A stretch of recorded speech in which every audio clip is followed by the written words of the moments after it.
The hospital corridor stretched endlessly before them, its white walls reflecting the harsh fluorescent lights overhead. Charles walked slowly, his shoulders hunched forward as if carrying an invisible weight. His face looked pale and drawn, with dark circles beneath his eyes that told stories of countless sleepless nights. Beside him, Kate moved with quiet grace, her presence a steady comfort in the sterile environment that smelled of antiseptic and fear. They had been coming to this hospital for weeks now, each visit bringing a mixture of hope and dread. The doctors had given them updates, but the words always seemed to blur together in Charles's mind. He understood the gravity of the situation, yet his heart refused to fully accept what his mind already knew. Kate had been there for every appointment, every consultation, every moment when the news seemed too heavy to bear alone. Today felt different somehow. There was a heaviness in the air that neither of them acknowledged, but both felt deeply. As they approached the familiar waiting room, Charles noticed his hands were trembling slightly. He tried to still them by pressing his palms against his thighs, but the shaking persisted. Kate glanced at him with understanding eyes, her expression soft with compassion. The waiting room was nearly empty, save for an elderly couple sitting in the corner and a young woman flipping through a magazine without really seeing the pages. Charles and Kate took their usual seats near the window, where they could see the garden below. It was Kate's idea to sit there, believing that the sight of growing things might offer some solace during these difficult times. Minutes felt like hours as they waited. Charles kept checking his watch, though he knew it would not make the time pass any faster. His mind wandered to memories of happier days, times when hospitals were just buildings he passed without a second thought. He remembered family gatherings, laughter around dinner tables, and moments of simple joy that now seemed like treasures from another lifetime. Kate sat quietly, her hands folded in her lap. She had always been the strong one, the person who could face difficult situations with calm determination. But Charles could see the strain in her eyes too, the way she occasionally bit her lower lip when lost in thought. They had been through so much together over the years, but this challenge seemed to test them in ways neither had anticipated. A nurse emerged from the corridor, clipboard in hand, calling out names in a practiced professional tone. Each time the door opened, Charles felt his stomach tighten, wondering if their turn had come. When their name was finally called, he stood up quickly, perhaps too quickly, feeling a moment of dizziness that he tried to hide from Kate. They followed the nurse down another corridor, this one narrower and somehow more intimate. The walls here were painted a soft blue, an attempt perhaps to create a more calming atmosphere. Family photographs lined the walls, showing smiling faces of people who had presumably been through similar journeys. Charles wondered what their stories were, whether they had found hope at the end of their corridors. The consultation room was smaller than Charles remembered. A large desk dominated one side, with medical certificates and degrees hanging on the wall behind it. 2 chairs faced the desk, positioned in a way that suggested many difficult conversations had taken place there. The nurse gestured for them to sit, mentioning that the doctor would be with them shortly. As they sat down, Charles felt the reality of the moment pressing down on him. This was not just another routine visit. The tone of the doctor's last phone call, the urgency in the scheduling, the way even the receptionist had looked at them with those knowing, sympathetic eyes. Everything pointed to news that would change their lives irrevocably. Kate shifted in her chair, and Charles noticed she was clasping her hands tightly. Without thinking, he reached over and gently placed his hand over hers. The contact was electric, not in passion but in shared understanding. In that simple gesture, he tried to communicate everything he felt but could not put into words. The gratitude for her presence, the fear that gnawed at his heart, the desperate hope that maybe somehow things would turn out differently than they feared. Kate's hands relaxed slightly under his touch. She turned to look at him, and in her eyes he saw his own emotions reflected back.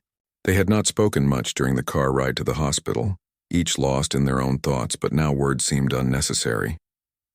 This silent communication between them was something they had developed over years of companionship, a language built on trust and shared experiences. The clock on the wall ticked loudly, each second seeming to echo in the quiet room. Charles kept his hand on Kate's, drawing strength from the connection. He thought about all the times she had been there for him, through celebrations and sorrows, through triumphs and failures. She had been his constant, his anchor in storms he had not even seen coming. Outside the window, he could see the hospital grounds stretching out. People walked along paths, some in medical scrubs, others visitors like themselves. Life continued its normal pace out there, indifferent to the personal dramas unfolding within these walls. Children played on a small lawn area, their laughter distant but somehow reassuring. The world kept turning regardless of individual struggles. Charles heard footsteps approaching in the hallway. His heart began to race and his grip on Kate's hand tightened involuntarily. But the footsteps passed by their door, continuing down the corridor to some other room, some other family awaiting their own news. The temporary reprieve brought both relief and continued tension. Just then the door handle turned and both Charles and Kate straightened in their chairs. But it was not the doctor. Instead, a woman entered the room with confident steps and an expression that immediately commanded attention. Camilla had arrived, and her presence seemed to fill the small space with an energy that was impossible to ignore. She carried herself with an air of authority that suggested she was accustomed to being obeyed. Charles felt his body tense in a different way now. Camilla's unexpected appearance brought complications he had hoped to avoid. She looked from Charles to Kate, her eyes lingering on their joined hands with an expression that was hard to read. Disapproval? Jealousy? Concern? Perhaps it was all of these things mixed together into something more complex than any single emotion could capture. The atmosphere in the room shifted dramatically. What had been a private moment between Charles and Kate suddenly became a stage for dynamics that went far beyond the immediate situation. Camilla's entrance had changed everything, and Charles knew that the conversation about to unfold would be far more complicated than he had anticipated. The doctor had not even arrived yet, but already the emotional landscape had become treacherous territory to navigate. Camilla closed the door behind her with deliberate care, the soft click somehow sounding louder than it should in the tense silence. She moved to stand near the desk, her posture rigid and formal. Her designer suit was perfectly pressed, her hair arranged without a strand out of place, presenting an image of control that contrasted sharply with the emotional vulnerability Charles and Kate had been sharing moments before. Charles felt caught between two worlds. His hand still rested on Kate's, but now that simple gesture felt weighted with significance it had not carried before. He wanted to pull away, to avoid the confrontation he could sense building, yet something made him stay still. Perhaps it was pride, or perhaps it was the realization that he had every right to seek comfort from a friend during one of the most difficult times of his life. Kate, for her part, did not move either.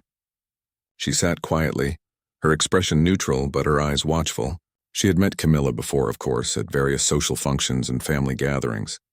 Their interactions had always been polite but cool, marked by an unspoken understanding that they occupied very different roles in Charles's life. This meeting, however, carried a different energy entirely. Camilla broke the silence first, her voice measured and controlled. She asked Charles why he had not informed her about the appointment today, why he had chosen to come here with Kate instead of with her. The questions were phrased politely enough, but underneath the civilized words lay an accusation, a challenge to explain himself in a way that would satisfy her sense of propriety and her understanding of how things should be. Charles felt his throat tighten. He had known this conversation would come eventually, but he had hoped it would be later after the doctor's appointment. After he had processed whatever news awaited him, he opened his mouth to respond, then closed it again, unsure how to articulate feelings that he barely understood himself. The truth was complicated, woven from threads of history, obligation, comfort, and choices made long ago. Kate sensed his struggle and gently squeezed his hand, a small gesture of support that did not go unnoticed by Camilla. The older woman's expression hardened slightly, though she maintained her composed demeanor. She shifted her gaze to Kate, and in that look was a clear message that Kate was overstepping boundaries that Camilla believed should be respected. The tension in the room grew thicker. Charles finally found his voice, explaining that Kate had offered to come with him, that he had needed someone who understood the medical situation without the emotional complications that came with other relationships. His words came out more defensive than he intended, and he could see they did little to ease the situation. If anything, they seemed to crystallize Camilla's concerns. Camilla responded that she should have been the one by his side, that her place was with him during difficult times. She spoke of duty, of appearances, of the expectations that came with their position in society. Her words were not unkind, but they carried the weight of tradition and obligation. She believed genuinely that she was in the right, that her presence here was not just appropriate but necessary. Charles felt torn in multiple directions. Part of him understood Camilla's perspective. She had her own valid reasons for feeling hurt by his decision to bring Kate instead of her. Their relationship, whatever its complexities, came with certain expectations. Yet another part of him resented the implication that his choice of companion during a personal medical crisis required anyone's approval or explanation. Kate remained quiet throughout this exchange, neither defending herself nor retreating. Her calm presence was itself a statement, a refusal to be intimidated or shamed into leaving. She had come to support Charles, and she would not abandon him simply because her presence made others uncomfortable. Years of friendship had taught her when to speak and when silence was more powerful. The conversation began to circle, covering the same ground from different angles. Camilla spoke of responsibility and proper behavior. Charles tried to explain his need for uncomplicated support. Kate said nothing, but her continued presence spoke volumes.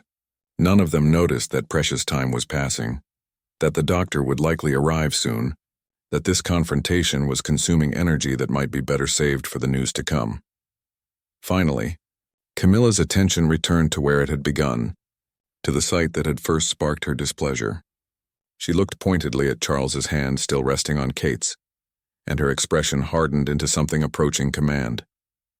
The unspoken demand was clear. Remove your hand, acknowledge the inappropriateness of this intimacy, remember your obligations and your place. Charles felt the moment crystallize into a decision point. Such a small thing, really, whether to keep his hand where it was or to pull it away. Yet in that moment it represented something much larger. It was a choice about who he would prioritize in his time of need, whose feelings he would honor, whose expectations he would meet. The weight of that decision pressed down on him with surprising force. He thought about Kate, about the hours she had spent researching his condition, accompanying him to appointments, listening to his fears in the middle of sleepless nights. He thought about her kindness, freely given without demands or conditions.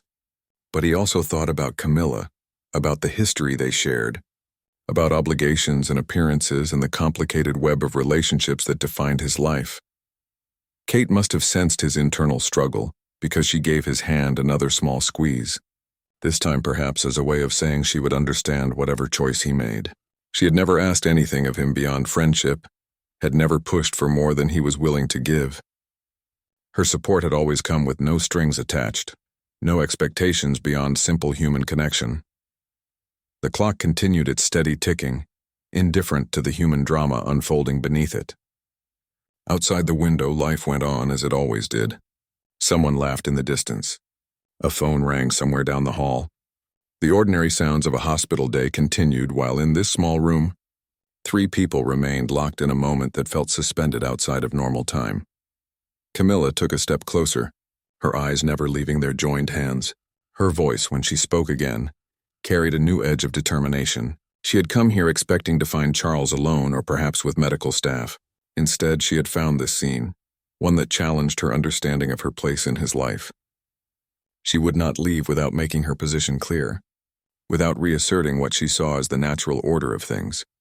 Charles looked down at his hand covering Kate's, then up at Camilla's expectant face, then across to Kate's calm, understanding expression. The decision he made in the next few moments would reveal something important, not just to the 2 women in the room, but to himself.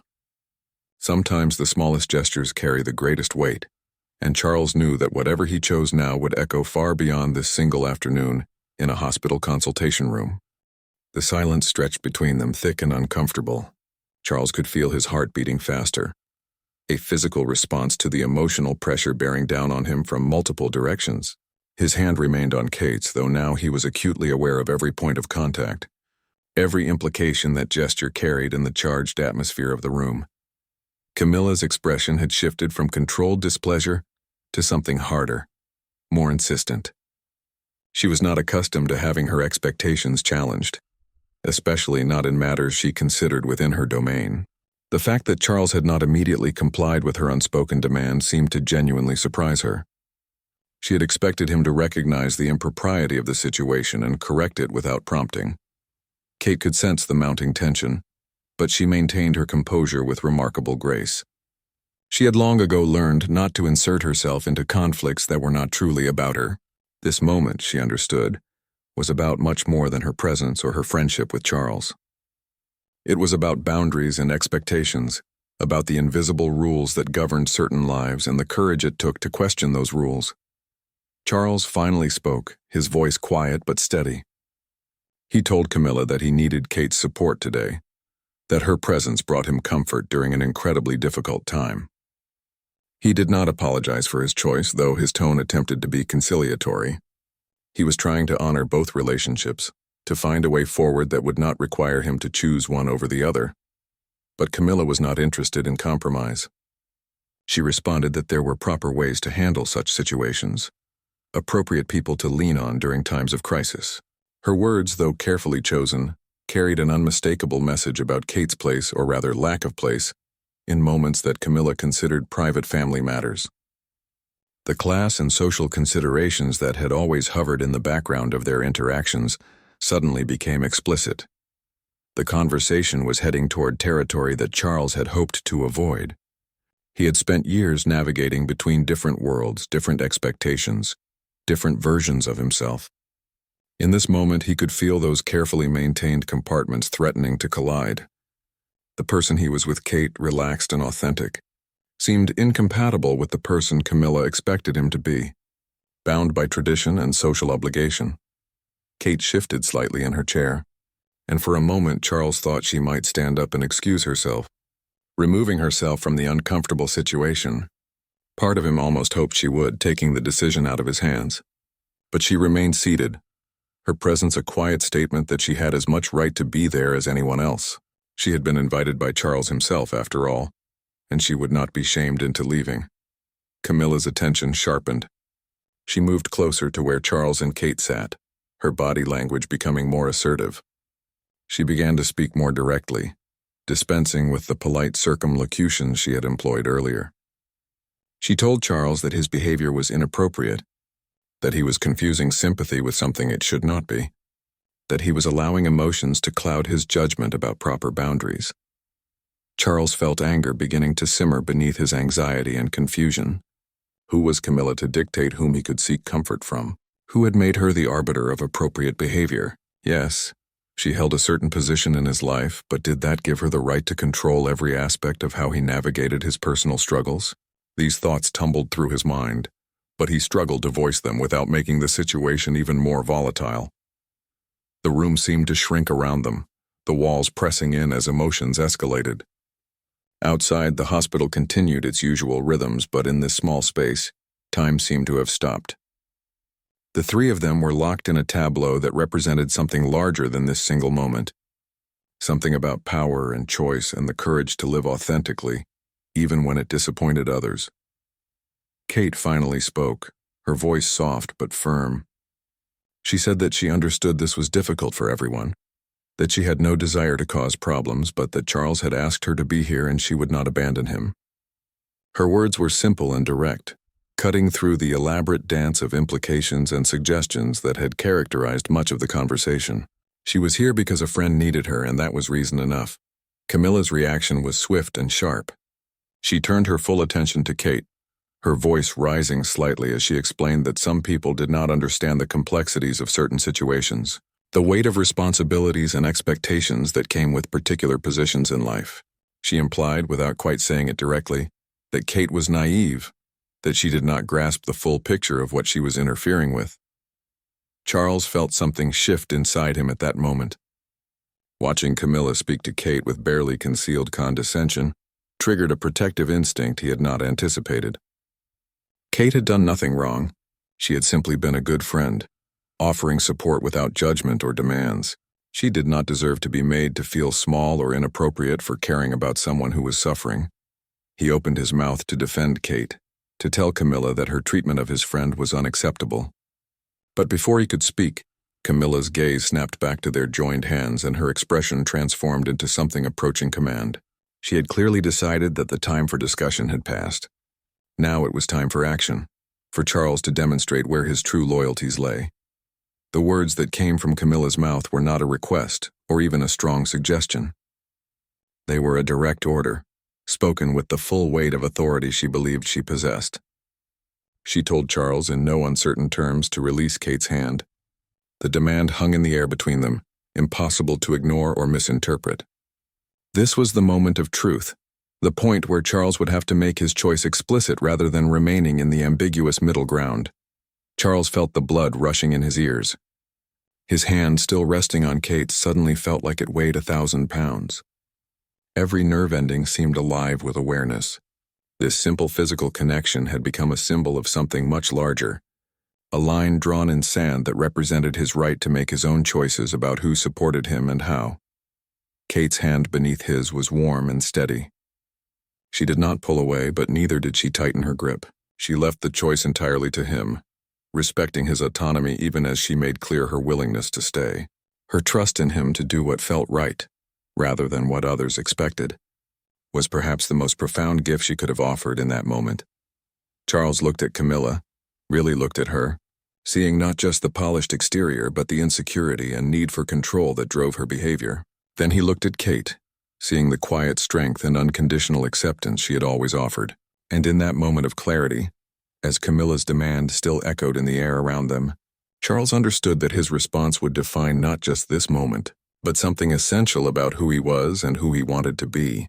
Time seemed to slow down as Charles processed everything happening around him. The fluorescent lights hummed softly above, casting their sterile glow over a scene that had become far more complicated than he had ever imagined when he woke up that morning. He had thought today would be difficult because of the medical news he might receive. He had not anticipated this additional layer of emotional complexity, this confrontation that forced him to examine loyalties and priorities he had long avoided confronting directly. Camilla stood waiting, her posture rigid with expectation. She was absolutely certain that Charles would comply with her demand. In her worldview, the hierarchy was clear, the rules well established. She occupied a position that came with certain privileges and authorities, and one of those was the right to dictate appropriate behavior in situations like this. Her confidence was almost admirable in its completeness, but Charles found himself hesitating in a way that surprised even him. His entire life had been built on meeting expectations, fulfilling obligations, being the person others needed him to be. He had become skilled at navigating complex social situations, at finding ways to please multiple parties simultaneously. Yet in this moment he realized that such navigation was no longer possible. This was a binary choice with no middle ground. He thought about the months leading up to this day. Kate had been there through all of it, attending appointments that Camilla had been too busy or too uncomfortable to attend. She had listened to his fears at 3 a.m. when sleep would not come. She had researched treatment options, asked intelligent questions of doctors, and held space for his emotions without trying to fix or minimize them. Camilla, by contrast, had approached his illness as something to be managed and controlled, preferably out of public view. She had been concerned, certainly, but her concern had manifested in attempts to maintain normalcy and appearance, rather than in sitting with him in the difficult emotions his diagnosis had brought. She meant well, he knew that, but her way of caring felt like it came with conditions and expectations attached. The realization struck him with sudden force. He had been living his life according to a script written by others, playing a role that had been assigned to him rather than chosen. Somewhere along the way he had lost track of what he actually wanted, what actually brought him peace and comfort. He had become so focused on meeting external expectations that he had forgotten to consult his own heart. Kate's presence beside him represented something he had been missing for a long time. Not romance necessarily, though there were layers to their friendship that he had never fully examined. What she offered was acceptance without judgment, support without strings, companionship without performance. With her, he did not have to be anyone other than himself, complete with fears and weaknesses and uncertainty. Charles became aware that his hand was still resting on Kate's, and suddenly that felt less like something to be ashamed of, and more like something worth protecting. This connection, this simple human comfort in a difficult moment, was not wrong. It was perhaps one of the few genuinely right things in a life that had become overly complicated by duty and appearance, and the weight of other people's expectations. Camilla's voice cut through his thoughts, repeating her demand with increased urgency. She could sense something shifting in Charles, some resistance that had not been there before, and it clearly unnerved her. Her tone became sharper, more insistent.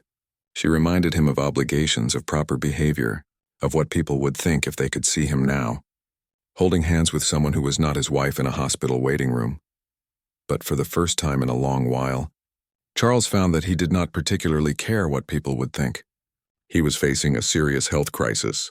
He was waiting for news that might fundamentally alter the trajectory of his life. In the face of such gravity, the social conventions that had always governed his behavior suddenly seemed trivial, like rules to a game he no longer wanted to play.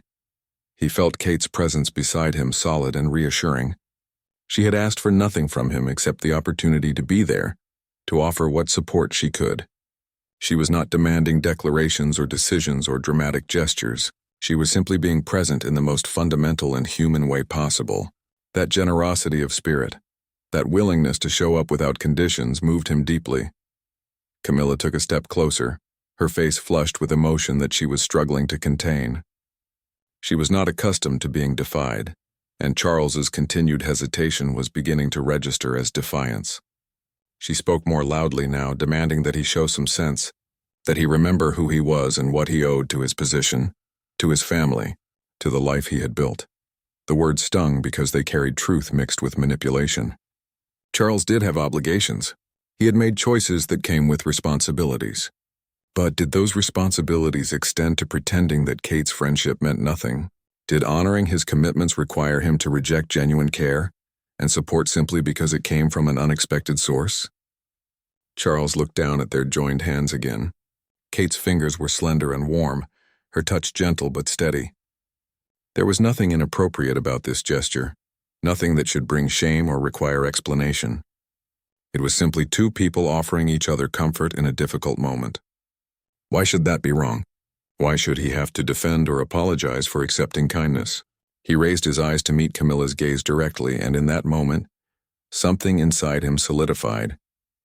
He had spent so much of his life being careful, being diplomatic, being accommodating.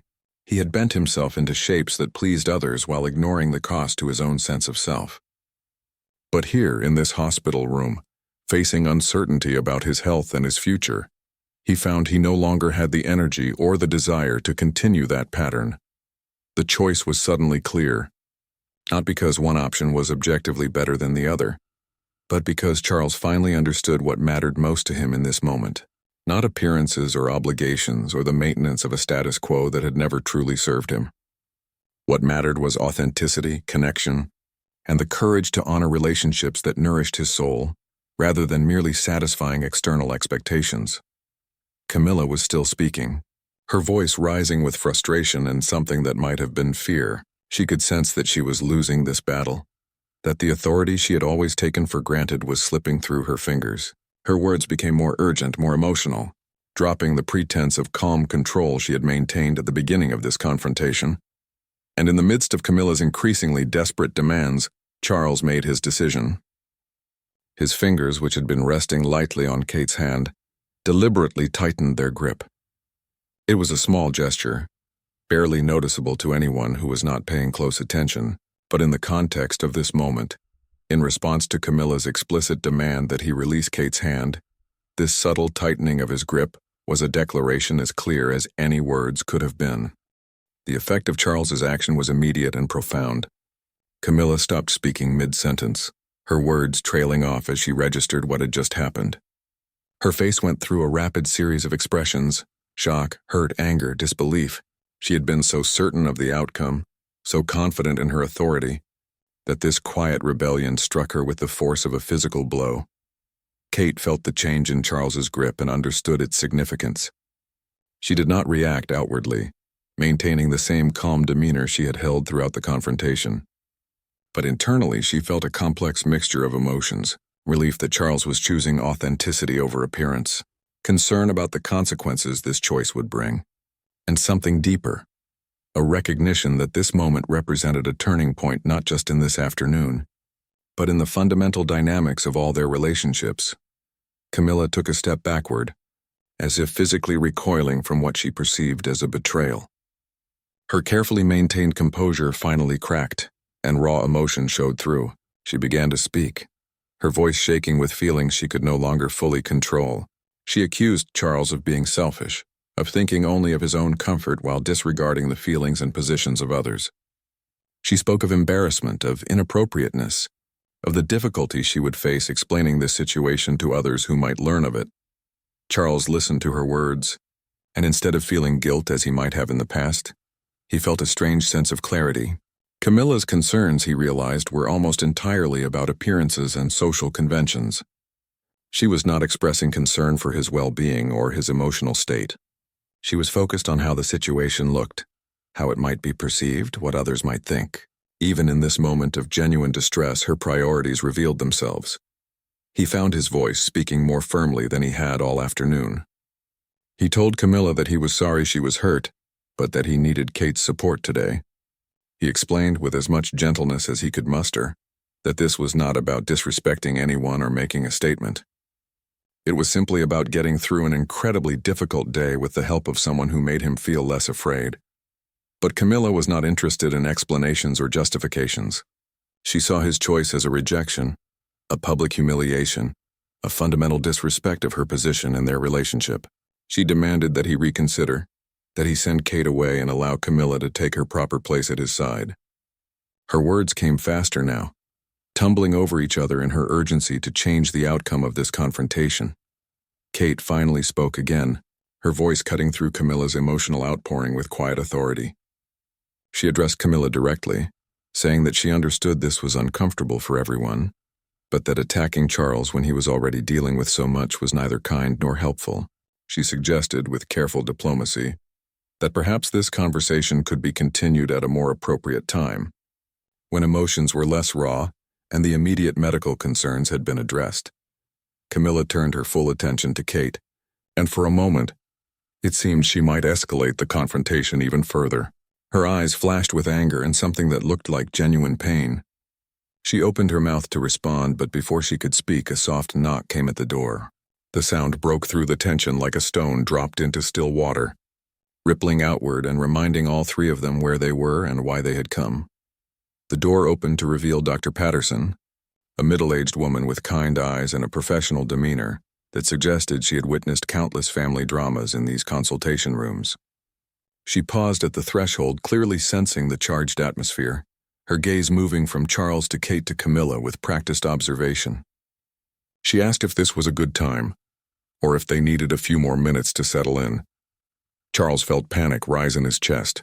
The medical news he had come to receive, the reason for this entire visit, had almost been forgotten in the intensity of the emotional confrontation. Now it rushed back to the forefront of his consciousness, bringing with it all the fear and anxiety he had been carrying for weeks.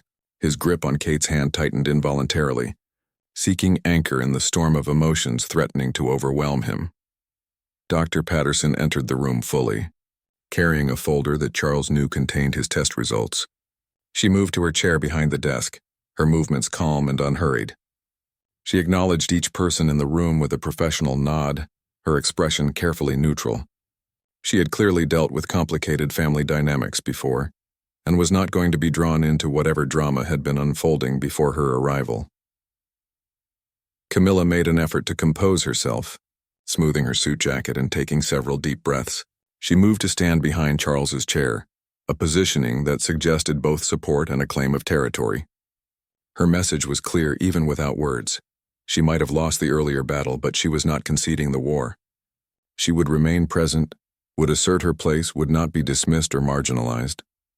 Dr. Patterson opened the folder and began to review its contents silently, giving everyone a moment to settle. The quiet was different now, charged not with interpersonal conflict but with anticipation and dread. Charles felt his heart racing, his palms beginning to sweat. This was the moment he had been both dreading and desperately wanting to arrive. After weeks of tests and uncertainty, he was finally going to learn the truth about his condition. Kate remained still beside him, her presence a quiet comfort. She understood that whatever had just transpired between them, between all of them, was now secondary to the information the doctor was about to share. Her own feelings, Camilla's anger, even Charles's choice to keep holding her hand, all of it faded into background noise compared to the medical reality they were about to confront. The doctor looked up from the folder, her expression professionally compassionate. She asked Charles how he had been feeling since the last appointment. whether he had experienced any new symptoms or changes. Her voice was gentle but clinical, the tone of someone who delivered difficult news regularly and had learned to balance empathy with professional detachment. Charles tried to focus on her questions, to provide coherent answers about his symptoms and experiences, but his mind felt scattered, pulled in too many directions at once. The confrontation with Camilla had drained him emotionally, leaving him less prepared than he wanted to be for whatever the doctor was about to tell him. He stumbled over his words, forgetting details, having to backtrack and correct himself. Dr. Patterson listened patiently, making notes in the margin of her papers. When Charles finished speaking, she nodded thoughtfully, and then turned her attention to the test results. She began to explain what the various numbers and indicators meant, using language that was technical but not incomprehensible. Charles tried to follow along, but the medical terminology washed over him like a foreign language he only partially understood. As the doctor spoke, Charles became aware that Kate had begun taking notes on her phone, typing quickly and efficiently. She was capturing the information he was too overwhelmed to fully process, creating a record they could review later when his mind was clearer. This small act of practical support, performed without fanfare or request for acknowledgement, embodied everything about their friendship that Charles valued. She simply saw what was needed and did it, asking nothing in return. Dr. Patterson continued her explanation, moving from the technical details to what they meant in practical terms. Charles forced himself to concentrate, to push aside everything else and focus on the words that would determine so much about his future. The doctor's voice remained steady and calm, a professional delivering information that she knew would be difficult to hear, but that needed to be communicated clearly and completely. The news, when it finally came, was neither the worst nor the best outcome Charles had imagined. The condition was serious, requiring significant treatment and lifestyle changes. But it was not a death sentence, not an immediate catastrophe. There were options, paths forward, reasons for cautious optimism alongside legitimate concern. The doctor outlined treatment protocols, success rates, potential side effects, and the long road that lay ahead. Charles felt a complex wave of emotions wash over him. Relief that the situation was not as dire as his darkest fears had suggested. Anxiety about the challenges that lay ahead. Exhaustion from the emotional roller coaster of the afternoon. He realized he had been holding his breath and consciously released it, his shoulders sagging slightly as some of the tension left his body. Kate stopped typing and reached over with her free hand to gently squeeze his arm, a gesture of support and shared relief. She had been worried too, he realized, perhaps even more than she had let on. Her presence throughout this ordeal, her willingness to stand beside him through both interpersonal conflict and medical uncertainty, meant more to him than he could adequately express. Camilla remained standing behind Charles's chair, and when he glanced back at her, he saw that her face had softened slightly. The medical news had reminded all of them what truly mattered, putting their earlier conflict into a different perspective. She was still hurt, still angry about his choice to keep holding Kate's hand, but underneath those feelings, there was also genuine concern for his health, worry about what the diagnosis meant for his future. Dr. Patterson asked if they had questions, and several came tumbling out from all three of them simultaneously. The doctor addressed each query with patience, providing additional details, clarifying confusing points, offering resources for further information. She pulled pamphlets from a drawer, wrote down names of specialists, and scheduled follow-up appointments. The practical tasks of managing the diagnosis began to take shape. As the appointment drew to a close, Dr. Patterson looked at Charles with a directness that cut through any remaining pretense. She told him that the journey ahead would be challenging, that he would need support from people who cared about him, that maintaining his emotional well-being would be just as important as following medical protocols. Her eyes flicked briefly to Kate and Camilla, acknowledging the complicated dynamics she had witnessed without commenting on them directly. Charles thanked the doctor, his voice rough with suppressed emotion. He stood up slowly, Kate rising beside him.